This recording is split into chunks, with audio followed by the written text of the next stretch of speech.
Good afternoon. Ako kasi Mary Palen. Today magpe-present ako for hair care. Okay, so first, you have to knock on the door to see if baka mag-start na si patient. Ganyan. So, knock. Then come in. Okay, then first, you have to introduce yourself and you have to explain the procedure to the patient. Why are you there? So, sir, magandang hapon po. Ako po si Palen, CNA on duty po for today. My doctor's order po for hair care. Yung shampoo ko po yung inyong hair. Is it the right time po ba? Or gusto niyo po na bumalik ako later? And then, ano pa ba? Identify the patient pala. Sorry. Sir, pwede ko po bang makita yung ID bracelet nyo po? Then, check ko lang po. Pwede po ba kayo-advise po ng pangalan ninyo? Saka po date of birth? Okay, sir. I-check ko lang po yung chart ninyo if may restrictions po si doc for your movements. Or, kailan nga pala to contraindicated ang hair shampoo? Kapag, sir, may spine injury or may surgery sa head. Correct. Ano yung dalawa? Spine injury and head injury. Okay. Okay. So, nakita ka naman, sir, na wala naman pong restriction si doc. So, puproceed na po ako for your hair shampoo. So, first, you have to lower the head of bed. So, ayan. Kanya rin. Ayan. So, dapat si patient naka-supine position. And then, first, kailangan i-remove yung pillow. Sir, hawakan ko lang po kayo. And then, remove the pillow. Very good. So, wala na kasi, sir. And then, kailangan mo munang lagyan ng towel si patient sa bed or parang ano siya, parang walang leakage between sa shoulder at sa head. And then, kailangan mo siya malagyan ng kalang. Ng kalang para anong Tagalog ba yan? Kalang? Opo, sir. Okay. Kailangan, ano po tawag siya nun? Basta para hindi mangala yung leeg ng patient. Support. Yan nga, support. And then, ilalagay mo na yung hair tray or shampoo hair tray. So for example, wala kayong ganyan, yung hair, tuloy lang. Wala kayong ganito, ano yung pwedeng maging alternative? Kahit po yung planggana. So yung planggana, pagkatapos. Ha? Ano? Ang ganda-ganda niya naman sa video. Si Dana. So ano, planggana lang talaga yung alternative? Wala natin ibang alternative? Balde! Ewan ko. Okay, so naka-ready na si patient.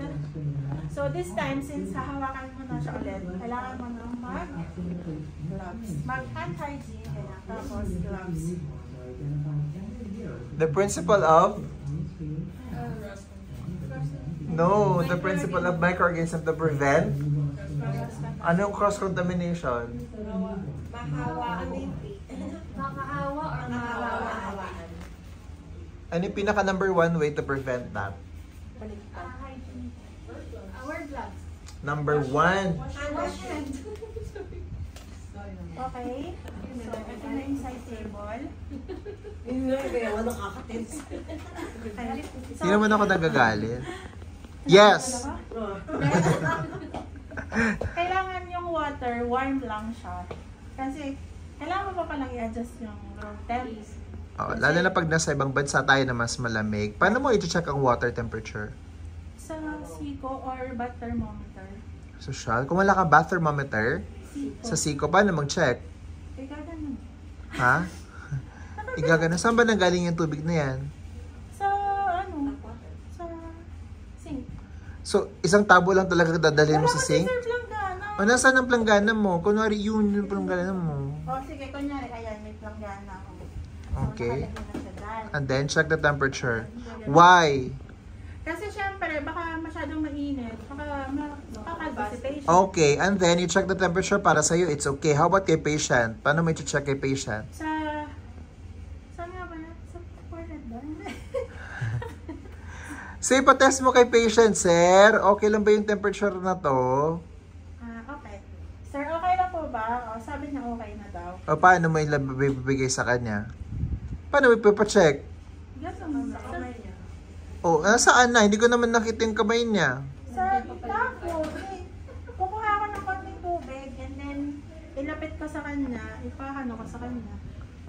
Sir, pwede po i-check kung okay na po yung temperature ng tubig.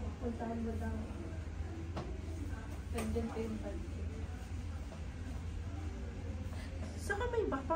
Alam ko naman, iganap ko pa yung pasyente sa Isisiko mo din ng patient. Siyempre, palublob lang yung So, okay na. Okay sa na kanya. daw. So, how long kaya hindi na maging okay yung tubig? Kasi kunwari nagsusnow ngayon, sa tingin mo maglalamig yung tubig ng mabilis? Sa paglalamig na siya, anong gagawin mo? Papalitan mo na naman ulit, right? Always check the temperature of the patients, Okay, so- whether it's hot or cold. Then, we'll start. Kuha ka ng tubig sa basin and then... Okay, stop. Ano gagawin mo sa mata at tenga ng patient? Sorry. Ay, sir, sorry talaga. Dalagyan ko ng Lalagyan sabon. ko siya ng towel sa dito. Bakit? Para maiwasan yung para hindi, parang two-way siya. Para hindi mabasa yung mukha niya at the same time, hindi siya ma-conscious, hindi ka ma-conscious. Talaga, yun pala yun, para hindi ka ma-conscious. Sir, di ba, alam ko lang, ikaw nga po, nabibigay sa Tapos, if able si patient, pwede mong pahawakan sa kanya. Sir, pwede niyo po bang hawakan? If able lang siya. Pero kung hindi, nakaganyan lang. Yan. Okay? And then, sasato ka ng tubig. Sa tenga? Yun na sir. Nakaganon na yun. Tapos yung nakita ko kasi, hanggang ganyan na yung towel niya. So, kailangan ba natin i-cover ang tenga? What do you think? Kailangan po kasi mapapasok ng tubig. Okay, sige. So, kunwari may bulak. Okay. Okay. Then, slowly pour the water. Kasi, make sure mo lang na basa na siya. Tapos, i-check mo na din kung may mga cuts or may mga sugat. Siyempre, kailangan mo siyang iwasan. Or kung may tangle siya or may mat, kunyari may dugo na nabuo doon. May ibang solution ata doon sir, di ba? Parang need mo mag-bring ng parang aqua oxygenada para lang matanggal. Pero, ang alam ko, may doctor's order para doon. So, yan. Lalagay ka ng shampoo. Konting shampoo. Yan. Depende sa kapal ng buhok ni patient. Kung makapal yung buhok niya, so dagdagan mo ng konti para lang make sure na shampoo lahat ng buhok niya. Tapos, slowly lang, i-massage mo yung scalp, pati yung ilalim ng kanyang ulo. Para malinis lahat. Tapos, slowly, parang nakaka-massage na din siya. Ganun. Okay? So, ano yung good thing or advantage na magbigay ka ng gentle massage sa ulo ng patient? Mararelax siya. Tapos, Ano pa ba? ano pa ba ibang purposes ng hair shampoo? Para malinis yung ulo niya. Okay, ano pa? Ano pa ba? Bakit ba kayo shampoo? Para malinis yung buhok, sir. So, kung mabango ang buhok, malinis ang pakiramdam, ano yung confident ka, tapos ano pa? Masaya ka. Happiness ng patient, well-being ng patients, Ayun, right? ganyan. So, slowly, massage the scalp. Ayan, then. Okay, then, babandawan mo na. And then, syempre, slowly pa din. Pero make sure na nahugasan mo lahat ng side. Kasi, baka mamaya magka-cause pa siya ng irritation, magka-dandruff. Okay? Then, if prepare ni patient ng conditioner, kunyari makapal yung buhok niya, lagyan mo na din. Tapos, bantawan mo na lang ulit. Okay? So, ganyan. lawan-lawan. Ihanda mo na yung dry na towel. Tapos, ilagay mo na siya sa ulo ni patient. Uy, Pero nabasa. syempre, Puno naman yung ano mo. Puno ng tubig, oh. Di ba naman sir kasi, sabi doon, if puno ng tubig, i-drain muna. Pero if hindi naman siya puno and hindi naman malapat yung towel, pwede mo na ilagay mo na ng... Wag lang tatanga-tanga, di ba? Alam nga naman, lagay mo yung tuwalya, tapos basa-basa na naman. Ayan. Kunyari, ilagay natin muna, ganyan. Tapos, saka mo siya tatanggalin. Siyempre, Ay, dahan-dahan. wala na. Natapon na yung tubig. Kasi, dito pala. Ito pala yung purpose kung bakit ko hinirap. Kasi, may tube yan. Yung parang drainage dito. So, ilagay mo na siya. Ayun lang. Hindi naman sinabi sa umpisa. Ganon. Hindi naman sinabi sa umpisa. Ayan. So, na-drain ka na siya, then wala na siyang laman, pwede ko na siyang tanggalin. Siyempre, dahan-dahan, kasi baka ma-fracture ang leeg. Okay.